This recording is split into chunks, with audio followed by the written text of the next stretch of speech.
Hey guys, what's up? Welcome back here to another edition of Advanced Bass Fishing, and really appreciate you guys joining me for today's video here in the garage. Just a good time to talk about some hardcore hogging information we're going to get into today. I want to talk about colors, guys, today. Sort of get to some in-depth talking about lure colors. A lot of people have varying opinions on this as far as, the type of how important they think color is. Some people don't think it's a big deal. Other people think it's huge. I sort of think it's a big deal myself. So I'm just sort of going to get into some sort of advanced theory on this, some advanced thought from what I have experienced in my own fishing over the past 50 years, some things that's worked for me, and hopefully you guys can use them to catch some more fish too. Also, guys, just a quick thank you out there. I want to thank everybody that's taking time to subscribe here to Advanced Bass Fishing. If you haven't subscribed, I'd like to invite everybody to do so. It's free and easy. And also a big thank you to everybody that's been using all my links and that I put in the description of each video. All you guys that are buying your tackle through my tackle warehouse link in the description of each video, big thank you for me and my family if you're doing that. Okay, guys, the color, one thing that I have found out about bass fishing is like color can be everything. It can be absolutely huge, based upon different conditions. At times it can be sort of important, and I've never seen a time where it was just not important whatsoever. There's always to some degree that color is key on that. And a lot of people think that color has a lot to do with the fish seeing the bait as far as like in clear water situations. But color is also important in off-colored water and dirty water too. So we're going to get into that a little bit in today's video. Now, there's a lot of factors that determine color, which is the best color, but the number one factor above anything else, guys, is just what the bass want that particular day. And it's always going to be like that. There's not going to be any time in bass fishing where you can just like look up a set of conditions and say, okay, this is a green pumpkin is going to work here every time, or a black and blue is going to work here every time. There's something about the bass, the mood and the personality and sort of the behavior of a fish that causes them to react to different colors differently. And a lot of times it doesn't make any sense at all.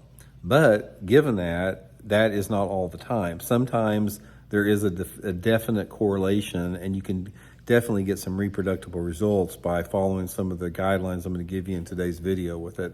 But the main thing to keep in mind is above everything else when I get into this video, you just have to experiment. You have to figure out what the fish want by experimentation. And that's truly the only way you ever know. It's like there are so many different lure colors available out there. You've got, soft plastic lure colors that have different type of flake in it. Then you've got your hard bait colors that have different type of finishes, whether it be like a flat finish or a metallic or a see-through finish. And then you have different shades to all that. There's just it's literally an endless possibility as far as colors out there to choose from. So it can be intimidating to any angler out there, but I'm going to sort of try to take that intimidation factor away from you guys a little bit. Now, in my opinion, from what I have seen in bass fishing, color there's two primary factors that determine the best colors. And one is obviously water clarity. Water clarity is going to be your number one. It always will be. The second with that, what a lot of people don't really understand, is water temperature.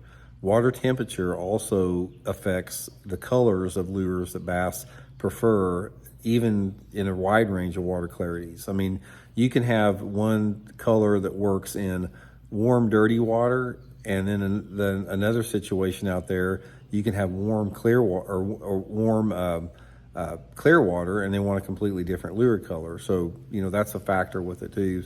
But here's some overriding themes as far as what you can go with. Now, I like to break it up into different type of degrees of water clarity. And for the most part, I'm talking about 3 different stages of water clarity. You have clear water, which I consider clear water being visibility of over 4 feet. And then you have what is considered the mainstream watercolor, which is sort of like the average water clarity, which is usually between, say, 2 to 3.5 feet. And then you have stained water, which is sort of in that, water visibility of less than 2 feet. Now, another thing that in correlation with this is once you do have that particular type of water clarity, the color that a bass prefers on a lure is not just dictated by that water clarity. In addition to the temperature, it's also dictated by the the sunlight, the light intensity that you have. The level of overcast or lack of it. The angle of the sun can have a lot to do with it, time of year. But one of the things in bass fishing that really stands out to me when I'm choosing colors is the degree of the overcast or lack of it that you have. Because you can have a day that is sunny, but you can have there's a lot of particulate in the atmosphere, and it can almost seem hazy a little bit, even though it's sunny.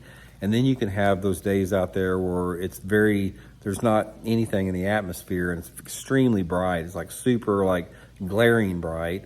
And then you have varying degrees of overcast. You can have a thick overcast where it's raining and dark, and then you can have, overcast where it's an overcast sky, but it's thin, wispy clouds. So you've got dozens and dozens of different degrees of light intensity, and that light intensity in correlation with the water clarity will make lures look differently in the water. So let's say, for example, if you've got water visibility of 3 feet where you're fishing, and you've got one day that it's cloudy and rainy, and it's really dark, low light conditions, a certain lure is going to work better in that condition. But you could have the same situation where you got 4 foot of visibility and it's overcast, and maybe it's misty rain, but the light intensity is like twice as bright, even though it is still overcast, and that can require different lure color.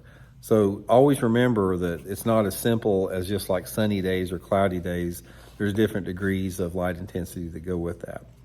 So here is my general rule of thumb when I'm bass fishing as far as my color choices. Let's start out in stained water. If I'm fishing water visibilities of less than 2 feet, I don't necessarily go to bright colors. It's like the only time that I always go to a bright colored lure, like a chartreuse sided one or a pearl white, something like that, is if the water is really dirty, like less than 12 inches of visibility. So on a hard bait in a situation like that, less than 12 inches of visibility, I will be using some type of a perch pattern or chartreuse side or white side. On my hard baits and on my soft baits, I'll be using a dark color, like a black and blue, June bug, red bug, something pretty dark that silhouettes. Now, as the water visibility gets cleaner a little bit, say let's go up to 2 foot of visibility, I can still use those same colors if I have low light conditions. So let's say, for example, we're out there and it's cloudy and raining, or maybe it's early in the morning right off the bat and the sun's barely coming up and I got 2 foot of visibility. Those same bright lures, the bright chartreuses and the whites, can still work even though the water visibility is 2 feet. But what happens as the sun comes up and maybe your light intensity gets a little bit brighter, those brighter lures aren't going to work quite as well as that sun gets up and the light intensity gets greater. And that's when you have to, adjust your color again. So instead of using like a white crankbait or a bright blackback chartreuse side, you could go to something like a chartreuse side that has a little bit of translucent in it, or you could go to more of a dull pearl, something that's not quite as bright, in keeping up with the increasing light levels. And then as it gets further along that spectrum, where you start to get like 3 foot of visibility and 4 foot of visibility, that is when your more natural shades are going to start working better. Your watermelons and your green pumpkins and your soft plastics, and then your more translucent looking colors, your more subdued colors in your hard baits, the more realistic looking colors. And as that water visibility gets even greater, like over 4 foot in clarity, that's when it's really important to use those translucent lures that have a very realistic looking finish. Because in clear water, bass, they rely on a lot of different senses they have. They have a sense of, vibration, they can hear sound, they can detect movement, but they can see very well in clear water. So therefore, in clear water situations, bass feed more visually than they do with their lateral line or through vibration, except at night. So you have to really realize that. So the lure color that you use needs to look more realistic, not quite as bright and gaudy for some species of fish, normally for the largemouth and the spotted bass. But one thing that you will find is on smallmouth bass, that's completely different, because smallmouth, if you have that clear water situation with a smallmouth, and a bright sky, they still like the bright lures. They like the chartreuses, the whites, the pearls. There's something about that behavior of a smallmouth bass that's a little bit different than a largemouth and a spotted bass with that. Now, other factors that can contribute with that are water tint. Now, water tint is different than water clarity. Water tint is usually, it comes from what the makeup of the lake is. Like, for example, here in Missouri, guys, we have a lot of like what I call, the water can be clear. It can be 5 or 6 foot of visibility, but it's got a little green tint to it because the algae and the makeup of the rock and soil we have here in Missouri. If you go up north, like to Lake St. Clair, that water, if you got 4 to 5, 6 foot of visibility up there, it's got that aqua blue look. And then if you go down to Florida, say if you go like to Lake Toho in Florida, you can get into some areas that have 4 or 5 foot of visibility, but it's got that black tannic looking water. So the water tint will also affect the lure colors along with the water clarity in those things. So if it sounds confusing, guys, it is a little bit. It's a little bit confusing. But just to get you grounded again a little bit, let me ground you, then we'll come back to that, is low light conditions, dirty water, use those flatter finishes that stand out more. And as the water gets a little bit cleaner, use the more subdued finishes and the more translucent finishes as it gets cleaner and cleaner. That's a good rule of thumb to start by. But again, there's a lot of different factors that contribute to that.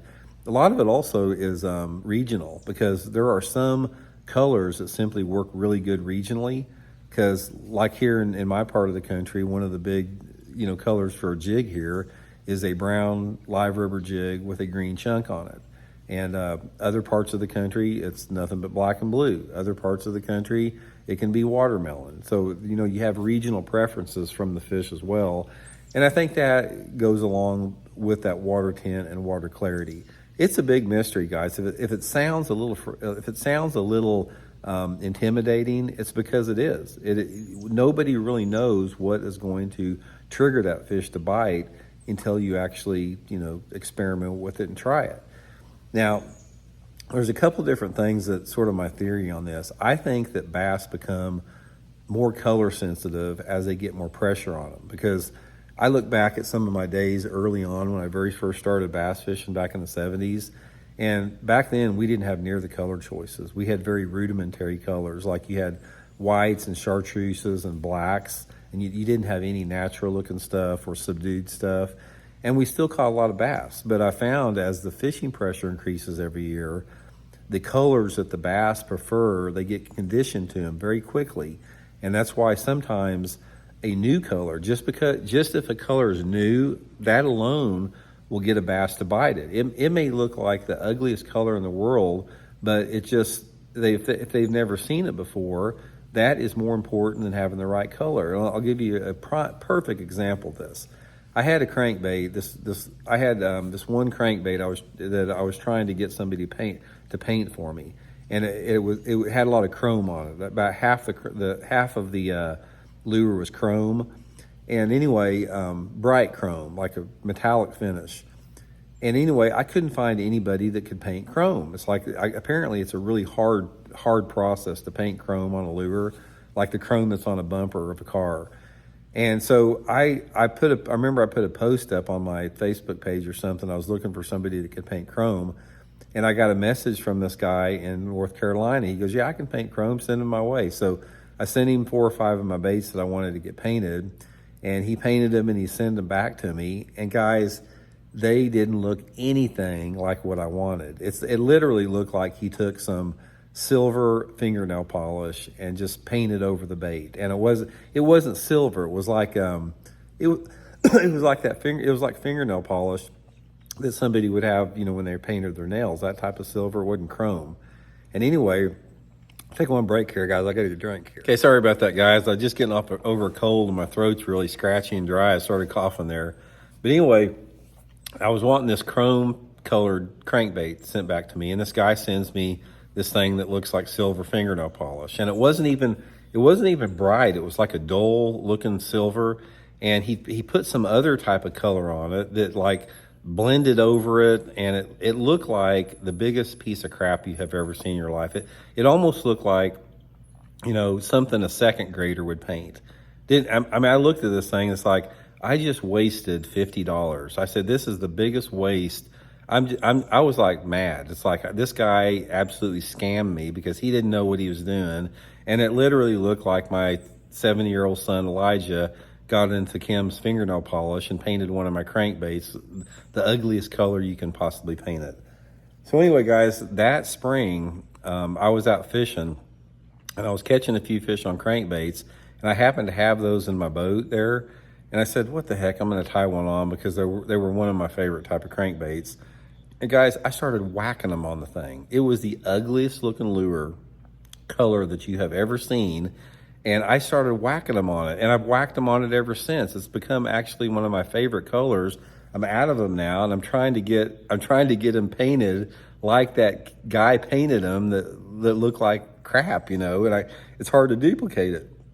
But anyway, the point of the video, the point of what I'm talking about there is that don't get caught up on what we think looks good. You know, you have to see what the bass want and what they prefer.